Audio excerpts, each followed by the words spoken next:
All right, ladies and gentlemen, automotive enthusiast friends, no matter where you are on the big spinning apple we call planet Earth, you've done it once again.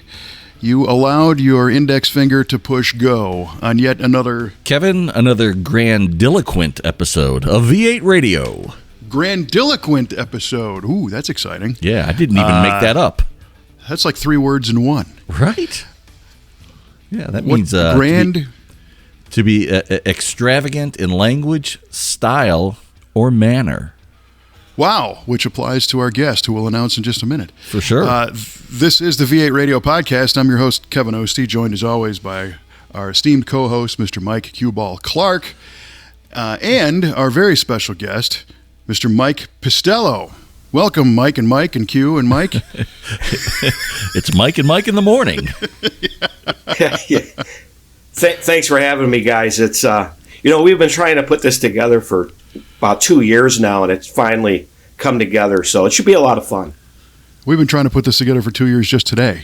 Yeah. Yes, you're right about that too. A couple internet-based technical difficulties, but we made it through all that.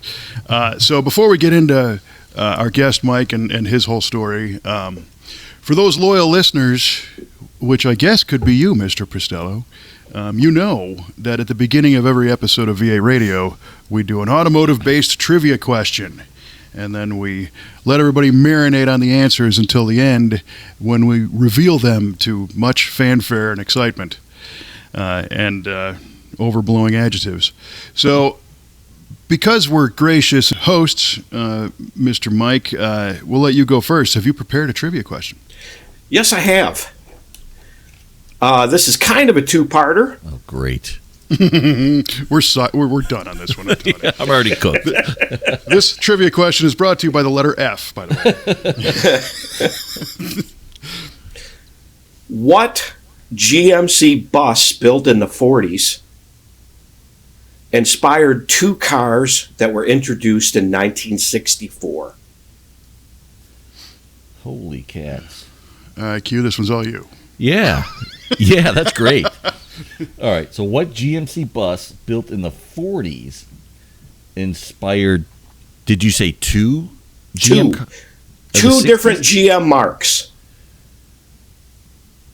2 different GM marks, meaning models? Or Brands.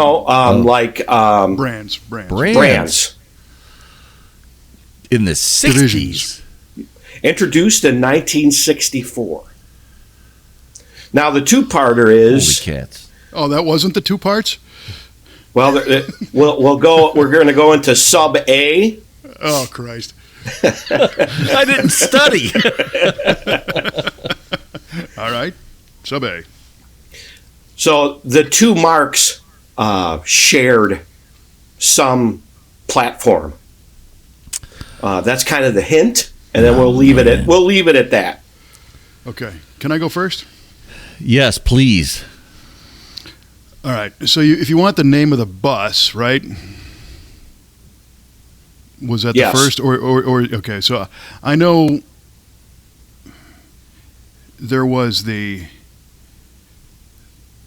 what was it? The forward look bus was the later one. It was before that. So I know that bus has a name, but I don't know what the hell the name of the bus is. So I'm already deficient there. But I'm going to guess that it influenced the Chevrolet and GMC pickup trucks of '64. Oh Lord! Final answer. That's my final answer because I don't know the name of the bus. Because eventually they had the fishbowl, which I think was that was the forward look or the future look something. Not a huge bus guy, but they are kind of cool. When I lived in L.A., and even in 2000 and 2001, they were still driving those old Crown school buses that had the torpedo back on them, and I think those were from the 40s. It was crazy. Oh, yeah. And then, of course, I've always liked the flexible brand Art Deco buses from the 30s and 40s. That stuff's cool, but the name of the GM one escapes me. And was that the origins of the Detroit diesel, by the way? I don't know that for sure, but there was an excellent video done a couple of weeks ago by our friend Brian Loans about this very subject. Part of it. I gotta Remind call me Loans. to thank Brian proper for that Right. So that's my final answer. I hope I bought cue ball enough time to make something up there. one. Oh, Lord. I mean, that was going to be my answer. I guess I have to come up with something else. Jeez. Yeah, see. Okay, what GMC bus or GM bus built in the 40s? Oh, my Lord. All right, Mike. Great question. This is supposed to be a fun segment, Mike. Not something that's going to age me. Right out of the box. Yeah. I mean, Right he out of the just bus came station. out swinging. He's like, make me wait for 2 years, fella. I'll show you what's what. Make you sit at the back of the bus. Yeah, pretty much. Under the bus. I mean, I don't know squat about GM buses. The only bus I can think of By the way, is that's a different one. You're referring to the squatting bus. The squatting which was bus, yeah. The airbag equipped for easier access. Famous put in on the service in the CTA 90s. bus line, yeah. Is that related to the short bus? Because that's what I'm on right now, Mike. Yeah. I think All right, the only GM bus I can think of is that a Future Liner bus that GM made. But of course, I don't know if that was even in the 40s. That was a kind of an Art Deco 30s thing. But that's all I can think of is that GM Future Liner. And what cars they inspired, what marks they inspired. Jeez Louise. Oh, golly. I'll say they inspired the Olds Tornado and the Cadillac Eldorado. That's all I got. Jeez, God, Mike. I thought we were friends. all right. Well, good question. Yeah, great question. Okay. Well, moving on from that, cue ball. You got one? Of course, I got one. Used all my brain power on this last one, so I'll have to be thankful I wrote it down. Okay, boys. What was the last year, make and model, where a factory-fitted vinyl roof was offered? And again, because I'm a gracious host, Yeah. Mr. Mikey P., you can go first on this one. I would have to say 1987. Okay, you gave me a year. Make and And- model, sir. Mm-hmm. General Motors full size. Buick Electra Oldsmobile 98. They had Good like a answer. like a Landau roof. I think we'll go with that. Okay. Final answer? Final answer, sir. All right, sir. Duly noted. 1989 Lincoln Town Car. Ooh, Kevin, out of the gate with that. Lincoln Town Car. Final answer? Yeah, I think 90 was the first year for the Aero version of that, so I believe it was 89. Okay. All right. Wow, Duly another noted, great sir. question. Yeah, wow, good one. Man. Yeah, that one came out quick. All right. Mr. Kevin. We need to be joining like a society of really boring people if we're all excited about these. Welcome I'm to the genuine. Boring Question Society. Yeah. Well, and in that vein, here we go. You guys are all familiar with the GM A-body platform. Of course, your Yep. Pontiac Tempest, Le Mans, GTO, Olds, Cutlass, Holiday, F85, 442, Chevelle from Chevrolet, Buick, Skylark, yada, yada, yada. Between 1964 and 1972, in the A-body platform, what could you get from Olds and Buick that you could not buy from Pontiac and Chevy? Ooh. All right, Mike, since we're gracious hosts, we're going to let you tackle this one first.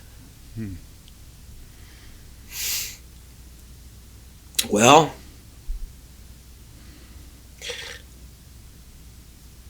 how about the Comfortron option?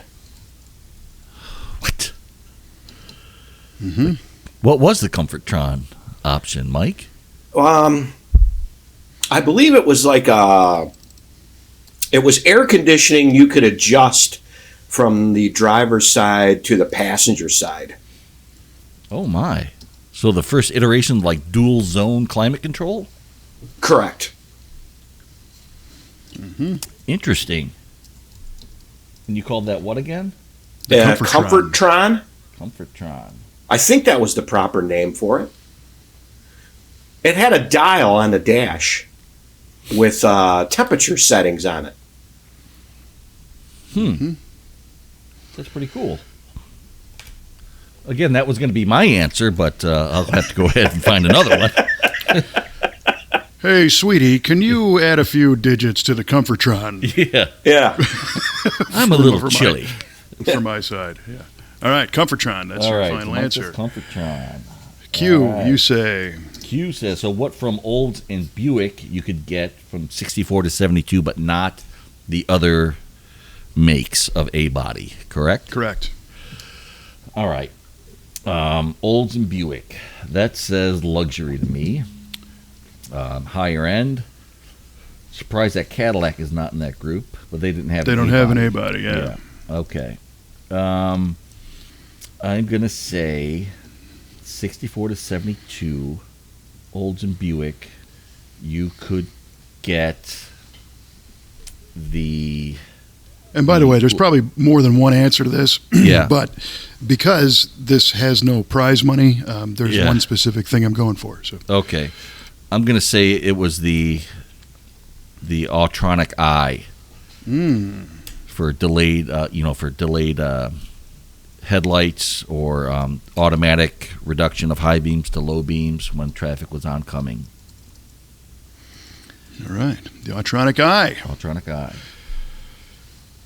Final answer? Apparently that's been disconnected on most modern cars today. Right?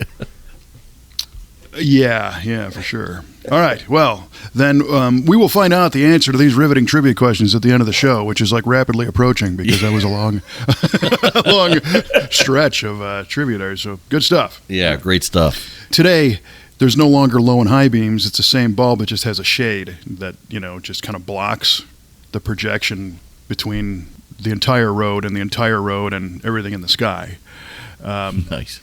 And it's cool. I mean, we always complain, like, when you're driving that your lights aren't bright enough, and then when you're driving towards somebody, everybody's complaining how bright the lights are these days. But right. I, for one, appreciate it. But anyway, let's get back to our esteemed guest, Mr. Mike Pistello. So, Mike, you've been doing the car thing a long time in a lot of different capacities.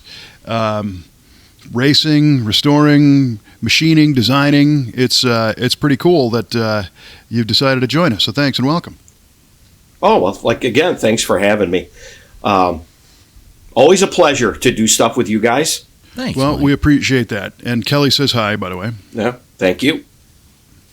And not to put yet another speed bump in this episode before we get into Mike, we do have a couple of listener shout-outs, and I thought of this because Mike is also a listener. So there's another Mike, a guy named Mike Davis, who sent us some very high praise and nice compliments about our show. He's got a 67 Camaro with a 327 and a power glide and a bench seat and a column shift, which is pretty killer. Cool. Yeah.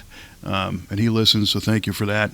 And then John Phelan, who's a gentleman with a 69 Ford Torino GT, and he's an Army vet. He listens to the show, and he's actually talking about sending us his car to V8 Speed and Resto to do a little work. Killer. Yeah. All because of your trivia question responses, Mike. Yeah. Yeah. Mm-hmm. So, getting back to that, your day job today, Mike, is one of the most interesting of all of us in the auto enthusiast world. So you work at a shop that the term restoration shop really doesn't do it justice. Why don't you tell me a little bit about it? Well, we specialize in early automobile, like 1899 to 1930. That's right. The cars here generally come to us as complete basket cases. Even if they are running and driving, they've been through so many iterations of people repairing them that we often have to start over. So consequently, it takes a whole army of specialists to bring that to a level that you can be proud of. So that's what we do there. We have a coach shop that builds bodies. We have a machine shop that builds engines, transmissions, differentials, all kinds of other mechanical pieces, suspension components, wheel hubs, you name it. I think the word build is not doing what you do justice, because you actually create parts that don't exist anymore. Yeah, for most some of these things. About 80% of the stuff that we do there is built from scratch. So we have to reverse engineer. Nowadays, we have the opportunity to use 3D scanning, solid modeling in computers, 3D printing in metal, 3D machining, and also all the old world techniques of machining and tool and die work also apply here. So I use almost all of it on a daily basis. Many times, the only thing that we have to work off of is a photograph. Like a photograph that you might find at a garage sale that somebody's going to sell some old postcards or whatnot. A lot of times that's what we get to work with. So it's a challenge, but it's something that I'm always up for. And I've been a tool and die maker for 38 years, and being able to put those two things together, the car thing and the tool and die thing together, has really been a neat ride. Yeah, it's incredible, and you guys have been fortunate, or we've been fortunate enough to attend your open house event the weekend of the Muscle Car and Corvette Nationals, because your shop's not far from Chicago and from the Muscle Car and Corvette National show. And we've talked about this a little bit on this podcast before, but part of the building is kind of a show storage room, I'll say. It's very nicely finished, and finished cars are there parked in a big circle around the perimeter and in the middle. And you've got a vintage full-length bar and tables to sit at, so there's an entertaining area. And then, you got your office space, but then the rest of the buildings have the upholstery shop and the other departments that you're talking about, the parts development, and to go through that and see cars that are brass era, which I was never really into. It just, wasn't my thing. And as I do more with this stuff, I appreciate those more and more, because these oftentimes were not mass produced. This is like before Henry Ford assembly line stuff. Yes, it is. And these are literally handcrafted the first time. And then you guys, like you said, are trying to recreate these parts and seeing the methodology that you use. But not only that, when they're done, they run, they drive, the owners use them, and you guys actually hot rod these things under the surface a little bit. Yes. So something that, and I was never exposed to this either. I come from the racing industry.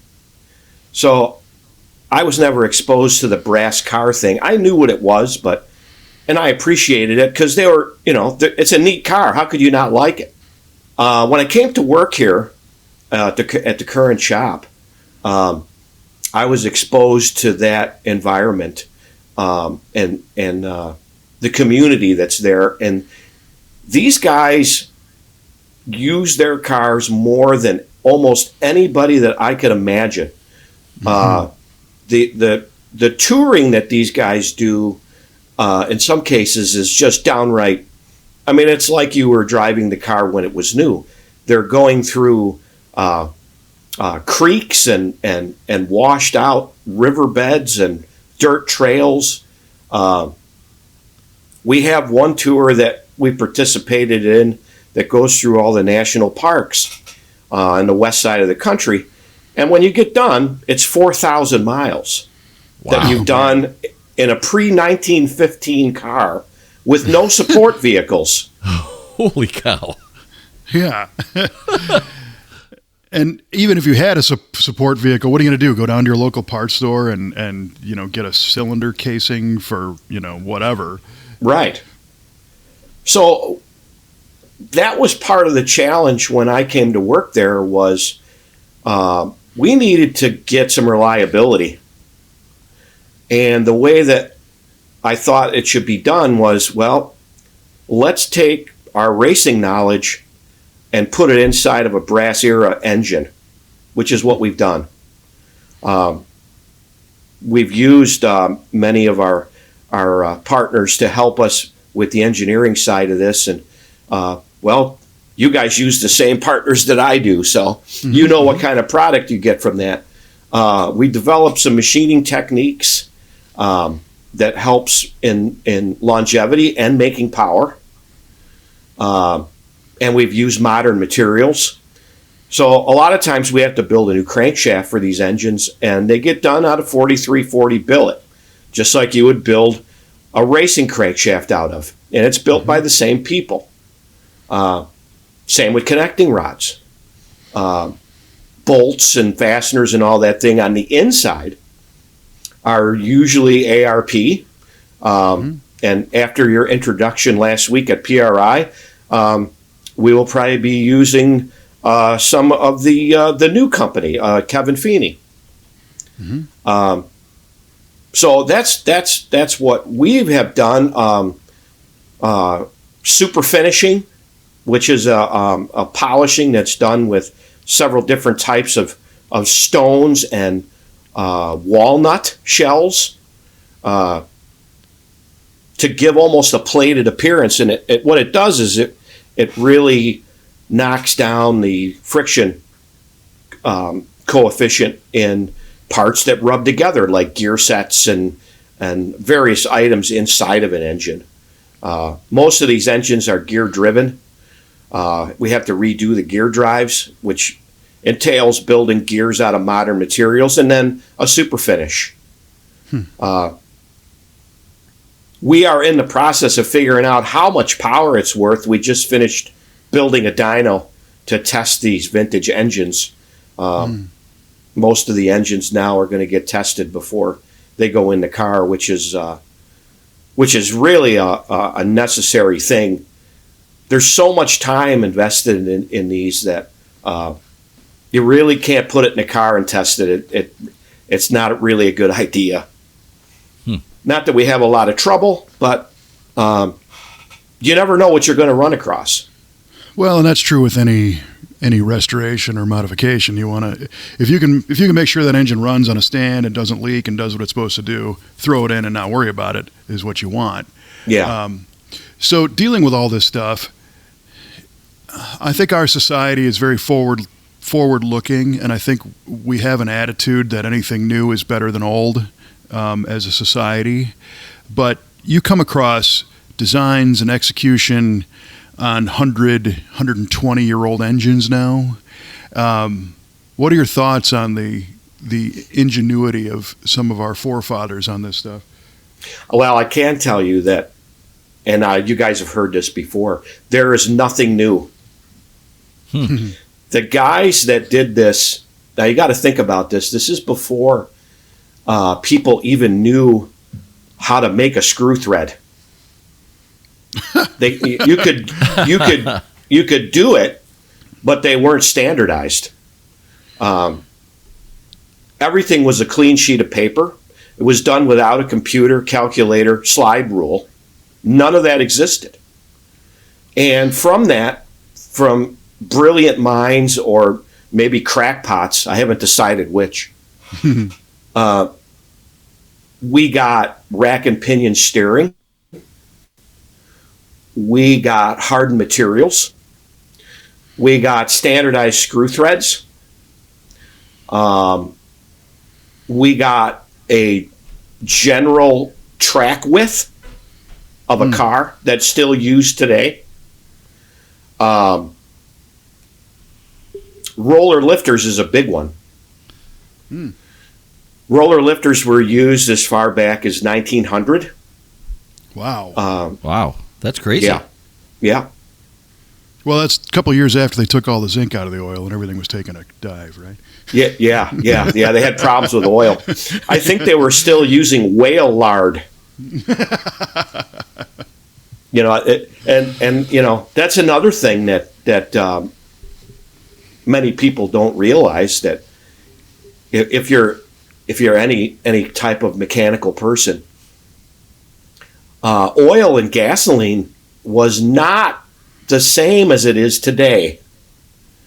So when you're restoring these cars, that throws in a whole nother set of problems. Carburation and how an engine oils. These engines most of the time were oiled without a pump. They were oiled with a drip feeder that is regulated through a screw type, like a needle and seat. And then the oil goes to all of the specific areas in the engine. Main bearings, they'll actually oil the piston skirt, which we don't have to do anymore.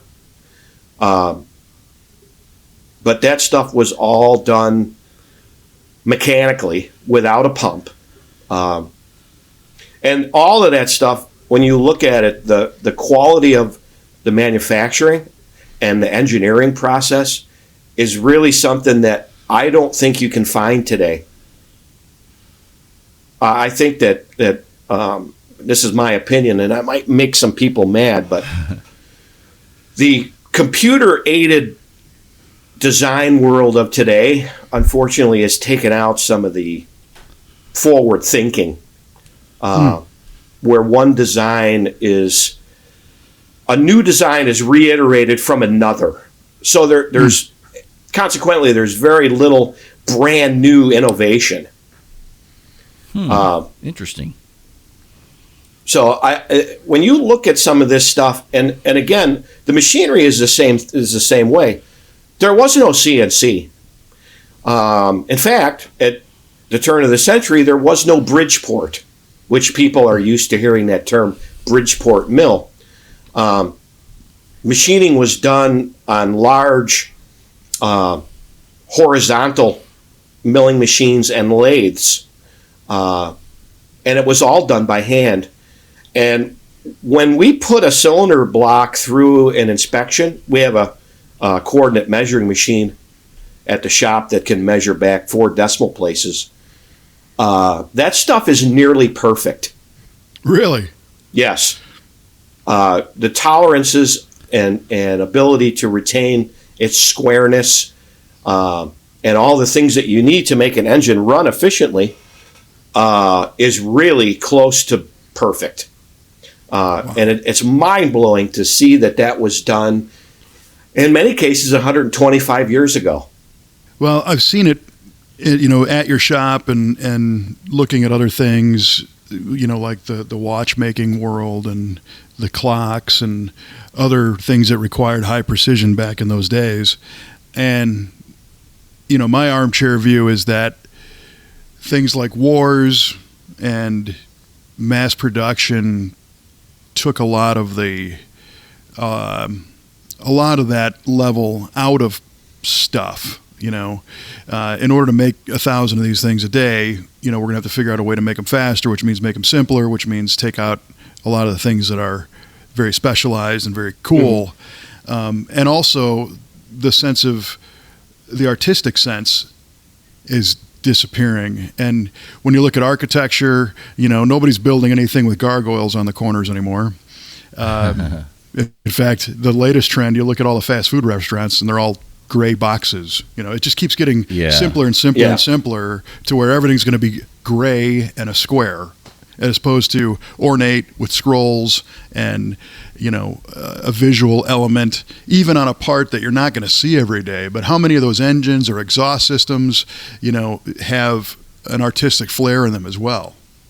Oh, they all do. And most of the engines that we work on, which is where the term brass era comes from, is much of the outside that in modern times is cast from aluminum or plastic was done out of solid brass, and then in many cases was polished to a high luster, depending on how good of a chauffeur you had.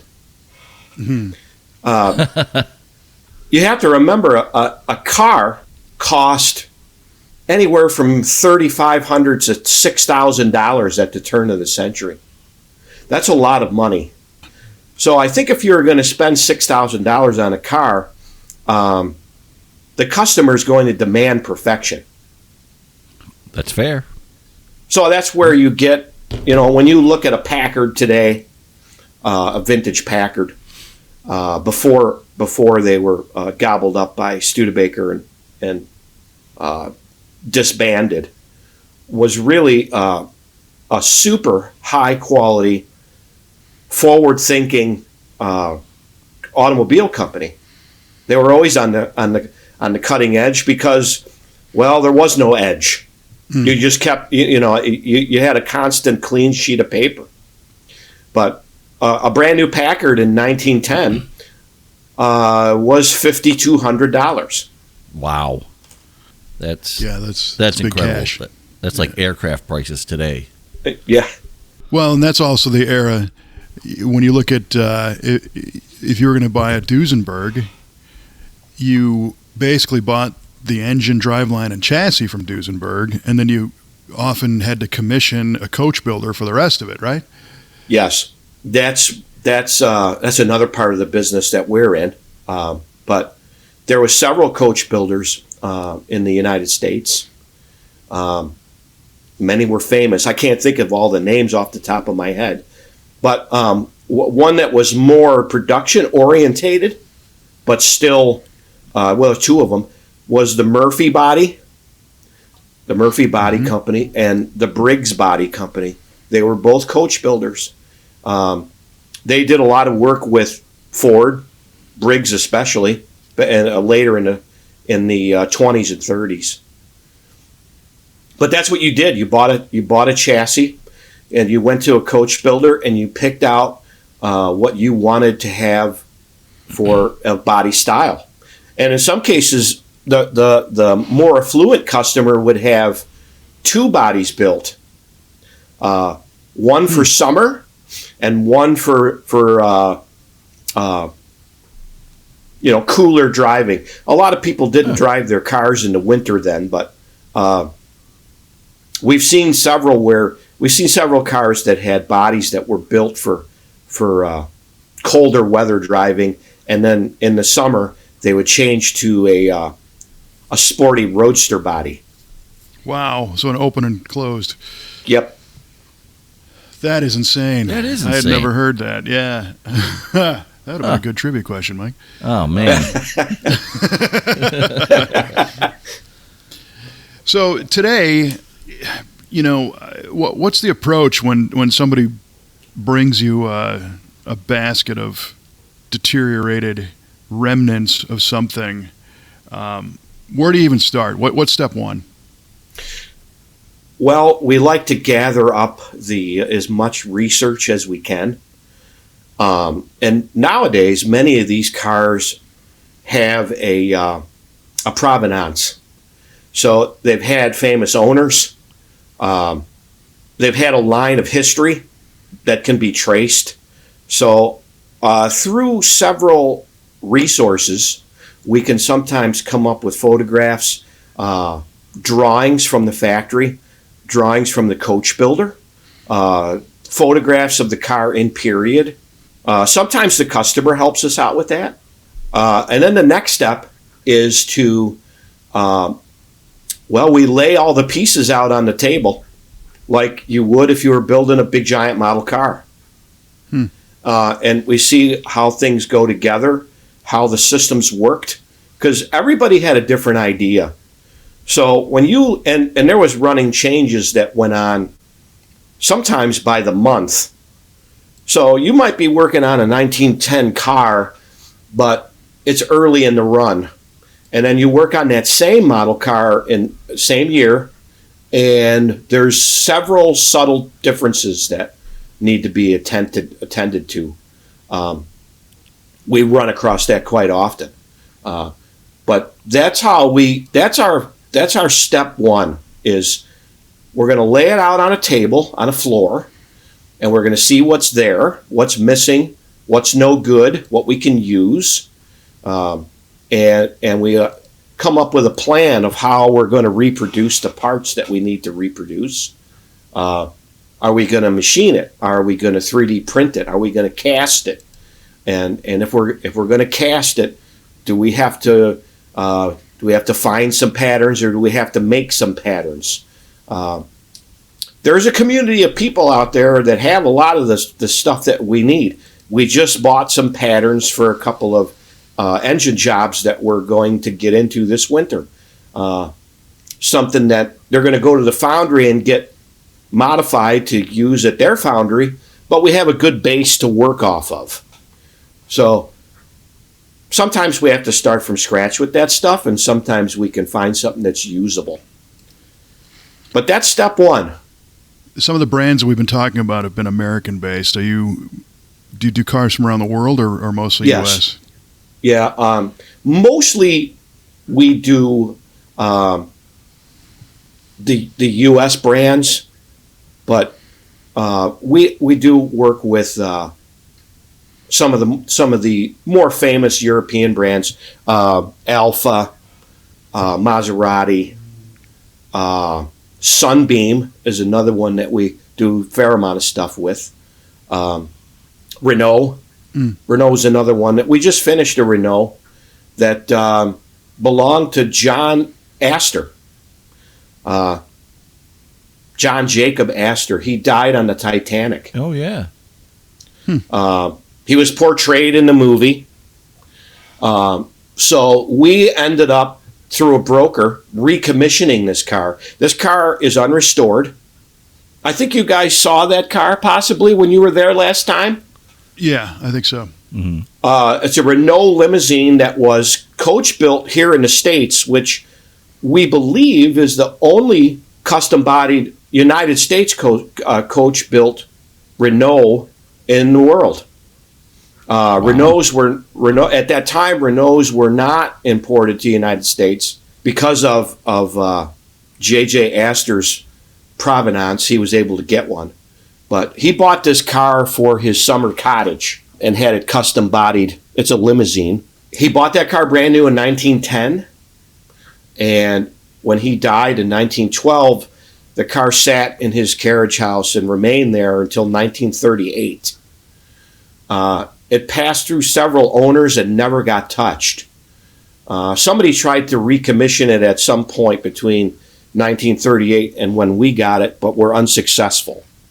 We went through the car. The broker wanted to show it at Pebble Beach this year, and we ended up having to do a complete engine overhaul, which included a whole bunch of pieces on the inside, pistons and rings and valves. And I actually did those carburetors had an adjustable venturi.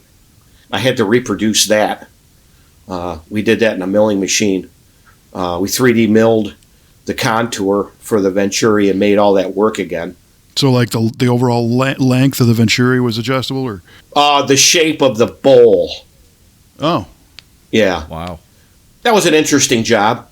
You had the original one to pattern off of. Is that correct? Did not. You did not. Oh, No. Interesting. We had found in an old owner's manual a cutaway mechanical drawing of the Venturi. I scanned that drawing and put it into a CAD program, and I built a computer model off of that cutaway drawing. Yeah. And then we programmed the mill to make the Venturi. That's incredible. My goodness.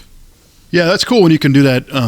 Sometimes with parts that are circular in nature, you can take a flat 2D diagram and spin it in the design software. Correct. And turn a thing that looks like the letter Y into a trumpet. It'll spin and flesh it out a little bit. But it takes the thought to do that, and the ability. It's a brilliant way to approach that, and having the dimensions, or at least the relativity to the other parts. I mean, sometimes you can probably reverse dimension things. Well, that's how we do. In this particular case, the Venturi is a slip fit into the carburetor body. So you had the carburetor body. Yes. Somebody put the wrong Venturi in it at some point. Well, I would have dinged him at the car show for sure then. Yeah. I mean, I just would have probably thrown him out completely. Yeah. You horse's ass, get that out of here. Get that piece of crap out of here. Now, I think we're at an interesting time because I remember talking to a friend of mine when I lived in California who used to work in a shop that had restored a Mercedes 540K, and super high dollar car. And he had done this in the mid 90s, and the mid 90s was a time frame where there was still some enthusiasm for the cars for sure, but basically none of the resources that you're talking about had been developed yet. So in those days, the time distance between when that car was new and say 1935 or something. I don't even know when the 540K was done. Somewhere around there. Yeah, it's about that time. Yeah. Between then and say 1991, all right, that's a long time for parts to be used up, disappear, and not be available. And so I remember him telling me that through 2 months of research, he was able to end up talking to a guy who worked at Mercedes-Benz when those cars were built. And in 91 or so, the guy was like 90 years old in Germany and knew of 2 unused carburetors for that car. And in order to get his hand on one, he had to promise this guy that he would buy one. I think he paid $10,000 for the carburetor, but his promise to him was to disassemble it and have it all reproduced and send him back his original. Oh man! Because the guy wanted to keep 2 of them, and he was in his 90s. Whereas, and so that's what he did. He ended up reverse engineering it and molding it and casting the throttle body and making all the parts. Whereas today, you could scan that and you could CAD massage it and you could quote unquote spit it out on a 3D print or in a CNC type machine to be able to make that. But I think most people didn't have the resources to spend that kind of money or do that kind of stuff. So to me, it's kind of fun that the parts kind of dry up in that time period, but then are reignited recently, the capability to make all this stuff. Yeah. It's not as easy as made out to be, but the equipment is there to do it. There's a lot of steps involved, but you're right. You used to have to source original parts, and a lot of people had that stuff locked up in a basement someplace, and there was not too many people even back then that could do a job that's a big job. It has become a little bit easier because of the equipment that's been introduced. There's still a lot of steps involved, and it's still expensive to run that equipment. I think the beauty of it versus what was done in the 90s is that we're able to choose from the old material that was used in the turn of the century up into the 30s. Time is not good to it, even if it's brand new. There's different properties of metal that deteriorate with time, just similar to rust. It's not rust, it's something else, but It's a corrosion nonetheless. And when you get an NOS part sometimes from 1934, it's also unusable. So when you reproduce it, we get to choose from a lot of modern materials, bronzes and hybrid tool steels and hybrid stainless and titanium. And there's a whole bunch of stuff that we're able to choose from that, at least from where I'm sitting, it's going to last at least another 100 years, probably and beyond. That's cool. So what you're getting from that unusable NOS part is you're pretty much getting all the dimensions and all the ins and outs of it and all the intricacies, so you can reproduce that. Yeah, you're getting all the numbers and so forth, that all the critical fittings and all that stuff of a component. Very cool. Yeah, NOS being new old stock. Now we're talking about NUS, which is not usable stock. Yes. But I've seen it. Sometimes it's interesting. Sometimes when certain metals corrode, they expand or they flake. And they do weird stuff. So I think one of the best examples was when, what was it, in Oklahoma? Was it Tulsa, where they buried that 57 Plymouth in the time capsule and took it out and had nothing but rust and dust? Yeah. So just because it's new doesn't mean it's usable. Yeah, exactly. And what you're describing is it's called zinc rot or zinc pest, because zinc is generally it's mostly referred to as pot metal, and it was commonly used in automobile parts for a long, long time. It rots, it flakes apart, it grows to the point of it'll seize so hard inside of a bore that you have to cut it out. Wow. Oh man. And carburetor venturis were commonly made out of this kind of zinc. Carburetors' bodies were made out of zinc. We run across plenty of carburetors that are no longer usable because they're infested with zinc pest. So those carburetors generally get, either we find another one that's usable or it gets remade out of a modern material. So before, when you were saying applying some modern race type technology to, these vintage engine designs, what are we talking about? The whole internal rotating assembly, pistons, rings, rods, crankshaft, internal fasteners, valves, springs, retainers, locks, all made from brand new modern material that's found in a racing engine. Stainless valves, 4340 billet for crankshafts and rods, aluminum forged pistons that are also lightened, much like a racing engine would be. So you're changing the design as well. Yes, we're usually moving the compression ratio up. They run better that way. Believe it or not, the gasoline that we're given today, although they don't work all that well in a muscle car era car, 87 octane works really well in a brass car. So when you move up even half a point from the 4-to-1, 5-to-1 that they are stock, it really helps. I would 4-to-1. My Lord, man. Yeah.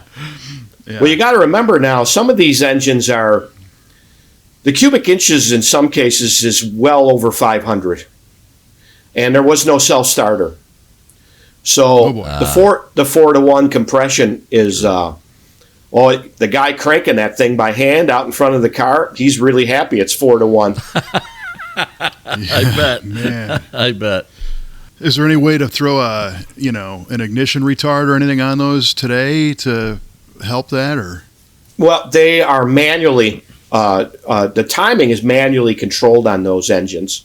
And we leave that. Column. Yep. We leave that alone.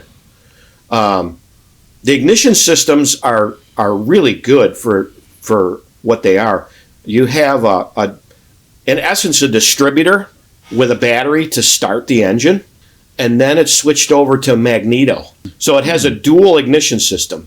Most brass era cars have a dual ignition system. The mag is just about you can't beat a magneto. Yeah, and then other things. So if you're changing the compression ratio, perhaps you are changing the piston shape. Are you doing stuff with quench area and flame kernel design inside the cylinder head and that far? Or? No, not that far. We're just moving the wrist pin compression height up and down. Okay. We might add some height to a dome. A brass era engine generally is what's known as a T-head design. So the valve is upside down and off to the side. It is not in the combustion chamber. But what we have done with that is it's a stainless racing type valve, and it's given a 3-angle valve job, which they never had. They're going to breathe bad no matter what. So any little bit that you can do to help it really makes a big difference. Do you dyno these engines or the cars as a whole? We dyno the engine. We just ran our first engine. We built a dyno over the last part of the summer into the fall.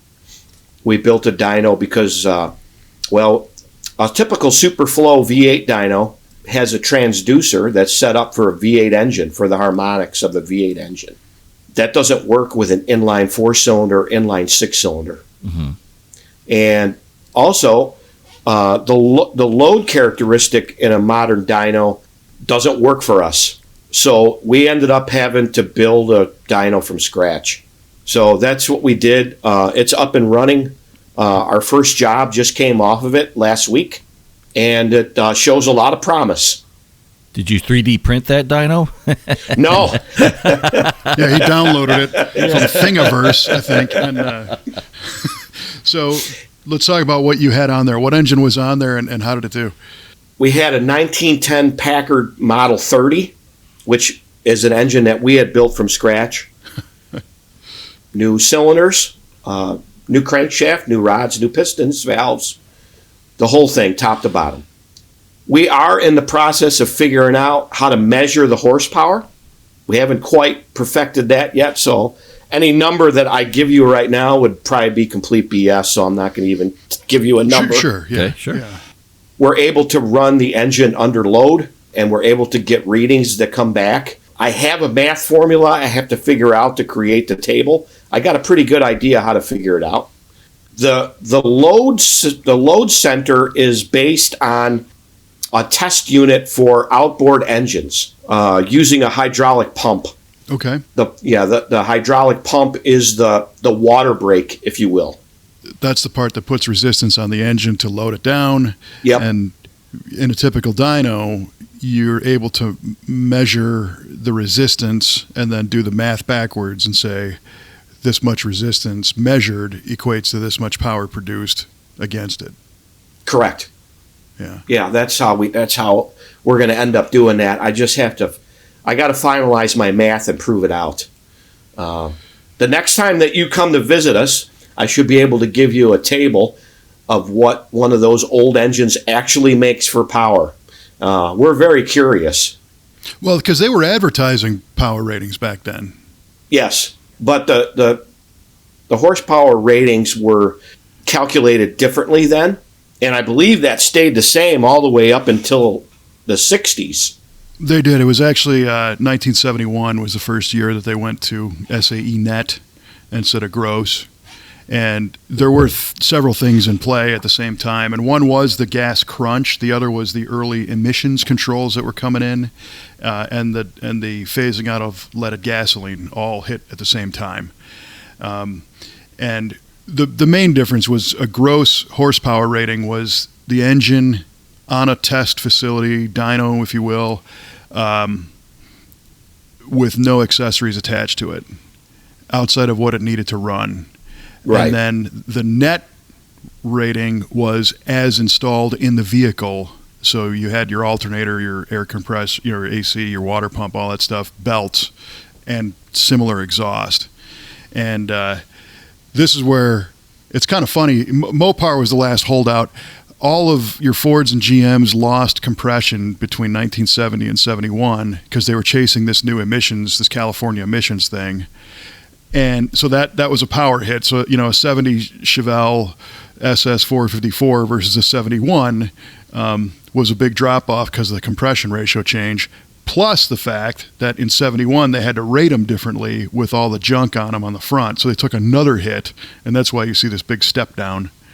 But I remember seeing, ads from the 30s and 40s in old National Geographic magazines where they would talk about like a 40 horsepower or a 62 horsepower, Cadillac or something. And I always wondered, like, were they dynoing those, or were they doing a performance calculation, like NHRA style, where this is the weight of the car and this is how fast it went, so this is how much it must make? I don't know. They actually were dynoed. Cadillac and Oldsmobile did that very early on. A lot of their stuff was developed on a dynamometer. How they got to the calculation, I don't know, because at the turn of the century, for the stuff that we work on, when somebody says 30 horsepower, they actually mean 30 horsepower. Yeah. Somebody came up with some kind of general. Well, I have this horse and he can pull this much weight, and then they just multiplied it, and that's where the term comes from. I think that formula still it's the ability to lift. I think it's 540 pounds, 1 inch in 1 second. Okay, is one horsepower. I think that's what it was. And then pound-feet of torque, of course, is measuring it at the end of a foot-long rotational extension. Yes. Yeah. So I don't know where that. I think it's 540, and I don't know where that number came from, because horses are pretty freaking strong. Yeah. So, I mean, if you put 500 horses together, you can move a library. Yeah. More than so it is all interesting. And I remember the Edelbrock facility in Torrance had a Hedon Freud dyno that was designed to dyno locomotives. And so they basically had no horsepower cap on what they could measure. I think that thing was good for 6,000 or 7,000 horsepower they could measure. But it was also tricky on the other end, where you guys would be, because you probably couldn't even rotate the thing with something that was not of that power. So when you were talking before about having to create a dyno that worked in the realm of that engine, Yes. Typically today you jump on Engine Power on YouTube and you watch these guys do a dyno pull. They're not even measuring anything till 3,500, 4,000 RPM. I would be running over the crankshaft with our stuff. Yeah. So what do those things spin to? Like that one that you tested? Well, the end of the Earth is about 2,000. No kidding. 2,500. But also describe to me that bore and stroke ratio and like what's spinning around in there, because it's a different deal. Well, and a lot of times you're looking at generally between 4 to 6 inches of stroke and 4.5 to 5.5 inch bore. It's like throwing sledgehammers in there. Yeah, really. The bob weight is excessive. The bob weight is excessive. That makes sense. That's crazy stuff. What's also cool is that you guys are busy. I mean, there's still people out there are into this stuff. We have 14 engine jobs on the list of things to do. Man. Yeah, it's a little much, I'm not going to lie. But I don't know. I get up in the morning and love the challenge of the unknown, I guess you call it. What am I going to have to design today? How should I fix this problem? Every day is different, that's for sure. That's it's really cool, and it's funny, like knowing you and having been to that shop and seeing what you guys are capable of. And then I walk through our shop where somebody's building something, and maybe it's something simple like putting tubular control arms on a Chevelle or something, and for whatever reason, unfortunately, a lot of lower arms don't fit smoothly into the chassis of GMA bodies, just because of the way the car twisted over time, or the way I'm aware of that problem. Yeah, the part was made, whatever. And I remember talking to a young kind of apprentice technician we had, and he's like, "Yeah, I'm stuck. What happened? I can't get this arm to fit in the frame." And I'm thinking back to whatever problem that Mike Pistello is trying to solve right now. And I think this is all relative, friends. Yeah, right. Yeah, come send him up by us for a week, and we'll change his mind about what he can and can't tackle. You know, that might be something. Is dropped. Well, but I mean that could be kind of a neat course. You know, the whole world seems to be revolving around coaches and programs and mindset change stuff. You know, you could take some pretty high level executives and run them through your place for a few days and have them walk out with a whole new appreciation and a mental approach on how to solve something. Well, yeah, and what's funny about it is that this is technology that's 125 years old. And you put somebody in front of that car that is a whiz-bang with getting a Copo to run 860s, okay? And you put him in front of a Model T, and he is lost. Mm-hmm, mm-hmm. And it's an odd thing to see happen, but that's a common thing. We have a lot of visitors in our shop, and many of them are extremely skilled people in the industry, and they just look at that and shake their head.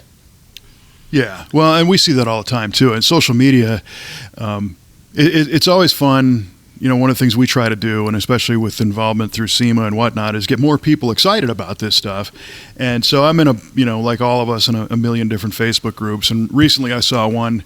I'm in a group of Dodge van owners, and this some guy in Europe had bought like a '77 Dodge van. And he's a younger guy, and English isn't his first language, and he's trying to get this thing to run right. And I'm hitting the translate button on his question, and he's asking, where's the port to connect his laptop? He just couldn't find it. It's because it's not there, pal. Yeah. Well, you can put it in a cigarette lighter. I don't know what you're going to get out of it, but... Yeah, right. Yeah, for sure. Well, this is really fascinating stuff. So, you know, here's another thing, and you got to set me straight. It seems to me, because you guys don't do a lot of advertising, a lot of marketing, so is this place kind of off the grid, you know, word of mouth only, or do you guys throw the name out there, or, you know, can somebody call or find out more? How do you guys handle all that? It is not mainstream, if you will. Right. We don't advertise because... we haven't had to do that. It's been word of mouth through the community. Many brass era car owners are into other types of cars. So, and we are too. When I went to work at this shop, I had no idea that someday, as a diehard drag racer, circle track racer, would end up owning a Porsche sports car. There's a lot of things that cross in this world, Which is good. Yeah. So consequently, a guy that has a 1964 Maserati has a 1907 Packard, and we'll see him at a Concours event, and he'll say, "Hey, I got some big problems with my Packard. Can I ship it down there?" And then we work something out, and then we go from there. That's usually how we get a client. Mm-hmm. So if you were to want to contact us, quite honestly, I wouldn't even know how you would do that. And that's why I asked, because it's kind of the bat cave in some way, but you connect with your people organically through the projects, and that's Right. that's what works. So I guess people are just going to have to take our word for it that it exists and it's cool and it's neat. And if you know anybody with a brass era car, give them the secret handshake, and they might know it. Yeah, right. The name of our company is Coachcraft and Precision Services. Okay. Elk Grove Village, Illinois, just outside of Chicago. Yeah. We do have a website, but I don't know what the web address is. You might be able to search that. I don't even have a phone. That's great. You are all brass era, Mike. Yeah, That's it. yeah. Well, it's actually quite liberating to not have the phone ringing in the shop when you're trying to do some stuff. And one of the big things you guys have met our staff. Our staff they're second to none. The boss handpicked us over time for all the different disciplines that are necessary to do the job. We don't have much turnover, and the guys there are really, really into their job. I have never worked with a better group of guys than this one, and I've been around a long time. So because of that, you get the results that we have gotten in the past 10 years that we've been in that shop now. We've won Pebble Beach several times, Amelia Island, a lot of the major concours we've done well at, including completing the tours and road rallies that are required at a lot of these concours to place. You can really wreck your bid for winning Pebble Beach if you can't complete the tour. So that's what we strive to do, is that the car has to drive and run better than it did when it was new. That's our goal, and we generally get there. So we found your website, cpsrestorations.com. And, that is correct. If you go there, you'll see under the team, you can actually click on the picture of Mike Pistello. And here he is bending over an engine that looks like it's spitting its pistons out at you. And you got this look on your face like, get that camera out of here. I'm busy. I've got parts to create. That's right. This engine ain't going to create itself. Yeah. Awesome.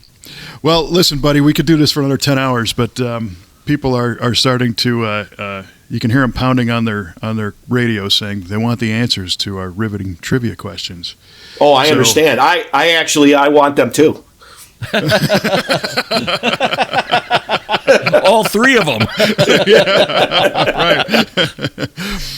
Okay. Well, because you went first, why don't you reveal how wrong Q and I were? Okay. The GMC bus that was created in 1948 was the Scenic Cruiser. The Scenic Cruiser. Nice. Aha. Yeah. So not the Future Liner.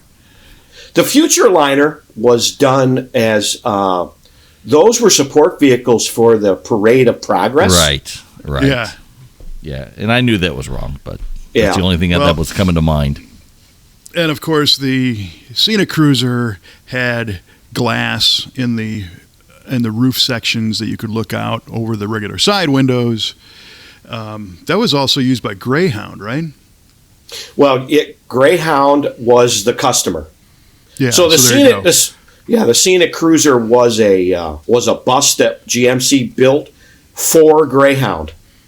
Yeah. And then in 1964, the General Motors tie-in was that was the first year of the Vista Cruiser Oldsmobile wagon. That is correct. And also the Buick Sport wagon That's correct. had the exposed glass as well. That's Yes. a great question. Now I own one of those cars, so that story's pretty cool to me.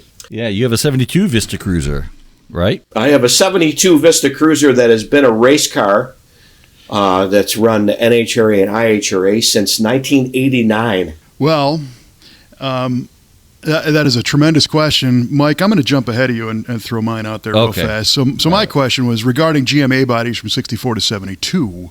What could you get from Olds and Buick and not Pontiac or Chevy?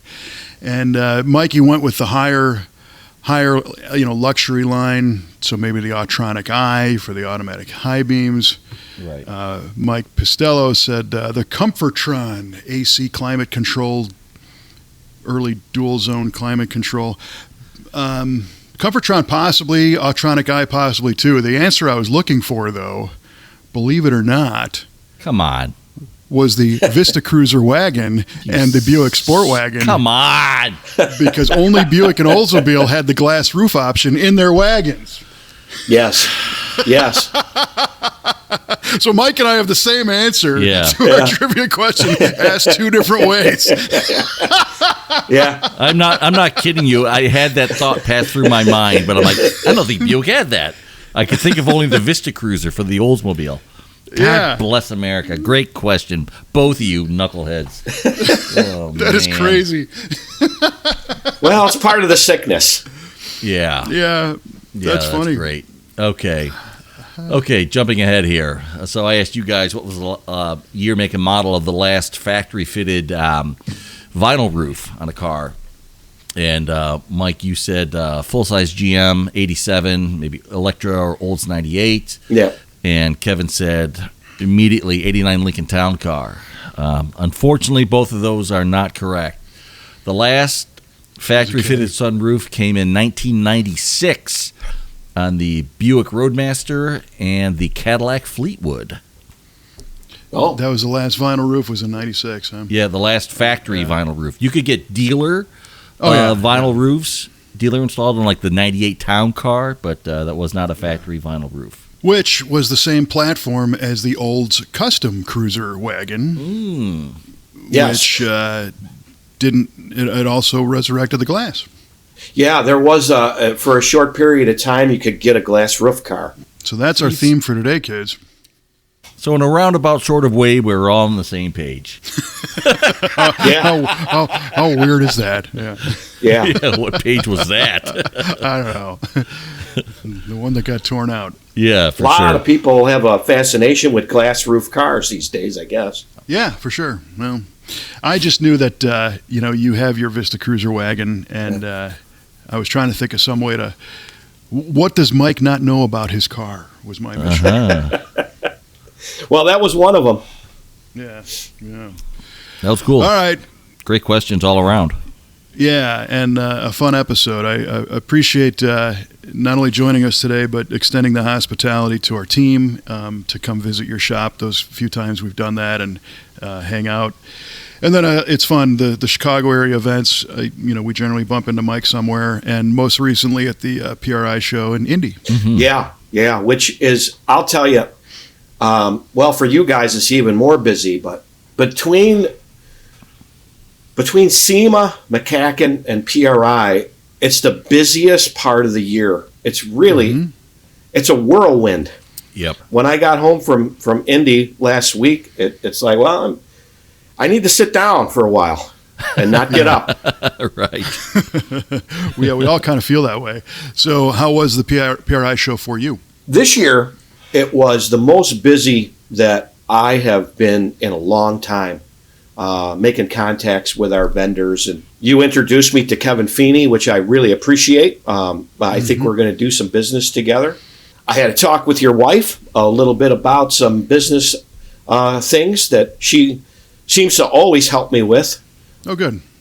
And the whole thing of PRI is, for the last 5 years, I'll say anyways, there is an energy in that building that lasts all week. I don't know what it is, but the teams making their announcements for 26, and all the people are really looking forward to next season, and including the vendors and the manufacturers. And there just seems to be an excitement in the air there, and it's just it's been a pleasant experience. In years past, it's been a little stuffy, very businesslike, and that's fine too. But the last 5 years has really been kind of a different environment in the building. I'll agree with that. PRI is one of my favorite things to attend. It's a great show. Right before the PRI show, on the SEMA HRA Hammer Down podcast, I had PRI President Mike Good as a guest, and we talked about all kinds of stuff that people might not be aware of that they can do or see, or PRI's position in the industry and kind of what they're all about. And that was really cool to have that inside info. So I recommend you listen to that, the Hammer Down podcast. But were you at the breakfast this year? No, I have never, and I guess it's because I hate getting up at 5 o'clock in the morning to go to breakfast, but I have been wanting to go to that for quite some time, but I did not attend. So you need to put that on the list. And really, if you get there at 7, you're okay. You don't, unless you're driving down that same morning from Chicago. Right. But this year, I mean, I don't know how many people are there. 3,500, 4,000. I mean, there's a lot of people in the breakfast, and it's a great presentation. And this was year 2 for the PRI Hall of Fame, which my question is, what took them so long? First of all, last year, for year 1, they inducted Steve Lewis, who was the founder of PRI, and also Iski. That Iskandarian makes perfect sense. This year, our good friend Scooter Brothers went in. Scooter, of course, was the guy that founded RHS, Racing Head Service, and is credited of having the first crate engine program, basically, for performance engines. Those RHS Magnum engines, and then went on to found Comp Cams, and did tremendous work there, and a lot of work with PRI and with SEMA, and now he's at the helm of Driven Racing Oil. Scooter's a great guy. John Kilroy went in. He was editor of the PRI magazine for many years. And then, of course, our good friend, the recently departed Chris Raschke, went into the PRI Hall of Fame. And his wife Connie was there to accept that award, and it was all the feels, man. It was tough because Chris was a great friend of mine, and you knew him as well, and just a guy who was everywhere in the industry. He was at every racetrack. He seemed to visit every shop and treated everybody wonderfully. He's the last guy to have called me every year on my birthday. My own family doesn't do that. So that was, so you went from that. Immediately following that presentation was a half an hour chat, sit down with Mario Andretti, and got to hear some wonderful stories on stage, and that kind of sets the tone for the whole week. You come out of that breakfast and everyone's like, yeah, let's do this, let's go, and there's that energy you're talking about, and it's like, It's 3 days of high intensity that don't seem to be enough, but at the end of the third day, it's like you don't have any more to give. I mean, you got to kind of leave because there's so much going on. So and then we went down to the Indianapolis Motor Speedway Museum. I have a deep infatuation with IndyCar racing, and the new museum is absolutely spectacular. I wasn't sure how I was going to like that because I'm a traditionalist, but what a really outstanding presentation. So that's another thing that you might want to put on your list the next time you're visiting. Heck yeah, we'll definitely do that. All right. Well, this was a lot of fun. We're going to have you back, and maybe we'll talk about some of the other stuff, drag racing and engine building and that kind of stuff next time, because we didn't touch on any of that. which is cool. But again, we really appreciate you taking the time. If you enjoyed the show, and I can't imagine why you wouldn't, hit that subscribe button, and like magic, here comes the next episode, right, beamed right into your device when you least expect it. I imagine people just stare at their phone waiting for that little thing to pop up going, hey, new V8 radio. Yeah. Do you do that? Ding. Nobody does that. Yeah. But you can start. Got to start by subscribing. So that's about all I got. Thanks for joining us for Mr. Mike Pistello and Mike Cueball Clark. I'm Kevin Ostie. reminding you to keep the shiny side up. Thanks for listening, and we will chat with you next time on VA Radio.